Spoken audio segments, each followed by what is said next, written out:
बच्चों, मैं अंजनी कुमार गुप्ता, सहायक प्राध्यापक भुवन मालती शिक्षक प्रशिक्षण महाविद्यालय मोतिहारी। मैं आज आप लोगों को इस वीडियो के माध्यम से आपके पाठ्यक्रम के अंतर्गत दिए हुए सिलेबस में कि श्रव्य दृश्य सहायक सामग्री क्या है, इसकी हम चर्चा करेंगे। तो सबसे पहले हम चर्चा करते हैं कि श्रव्य सामग्री जो हमारे कानों द्वारा सुनाई देती हो या कानों से सुन के जिसको हम अपने मस्तिष्क के विचार उत्पन्न करते हैं, वो श्रव्य सामग्री के अंतर्गत आती है।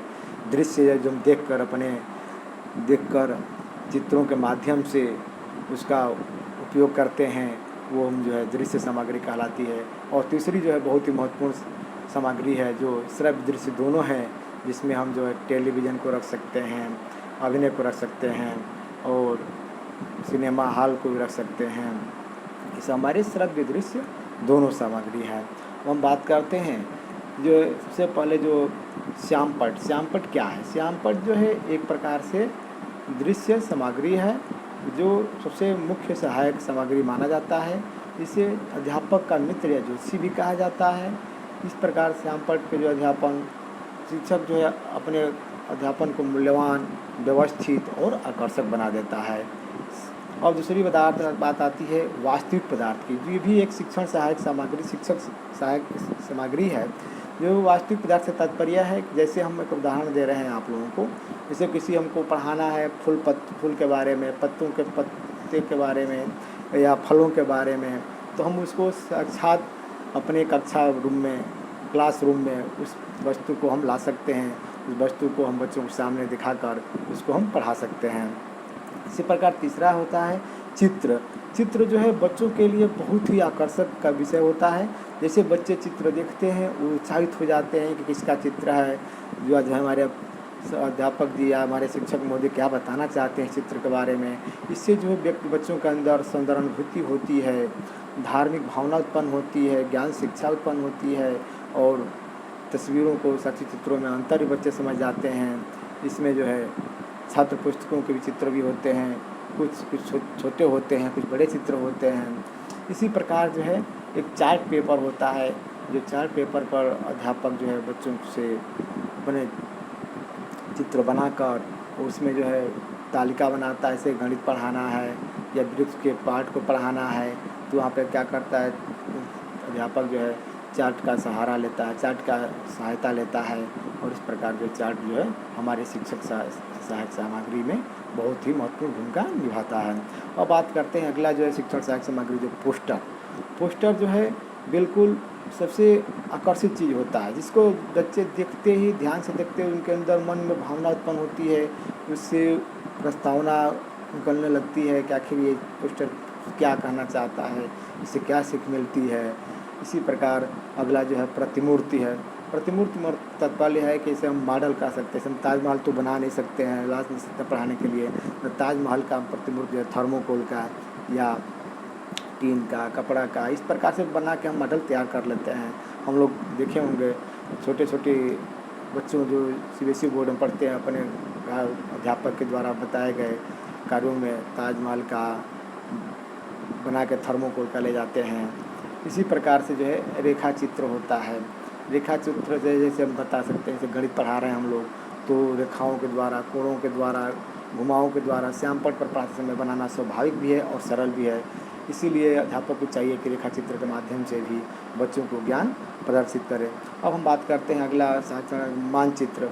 कि मानचित्र है क्या। मानचित्र सबसे महत्वपूर्ण जो है भूमिका जो है भूगोल में होता है, इतिहास में होता है, क्योंकि उसके द्वारा जो है हम बहुत सारे स्थितियों को, वहाँ के क्षेत्रीय मिट्टियों को, नदियों को, पहाड़ों के बारे में पढ़ा सकते हैं। जैसे नालंदा विश्वविद्यालय है, विक्रमशिला है, गोदावरी है, नागालैंड से जो पहाड़ों की जो चित्र है वो हम बच्चों को मानचित्र के माध्यम से हम बता सकते हैं।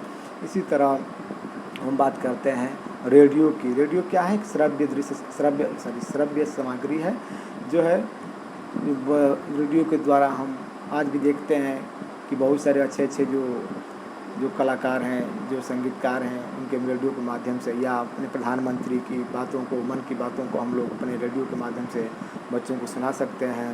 ये भी जो है शिक्षा में सहायक सामग्री के रूप में महत्वपूर्ण भूमिका निभाती है।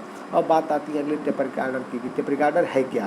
टेप रिकॉर्डर ऐसा यंत्र है जो बिजली या बैटरी की सहायता से टेप पर पहले से संग्रहित ध्वनि को प्रसारित करता है। टेप रिकॉर्डर से फ़ायदा ये है कि बच्चों की आवाज़ को हम रिकॉर्ड करके उनको उच्चारण को हम लोग सुधार सकते हैं। इसी प्रकार एक और अगला आपका महत्वपूर्ण बिंदु है चलचित्र अभिनय है।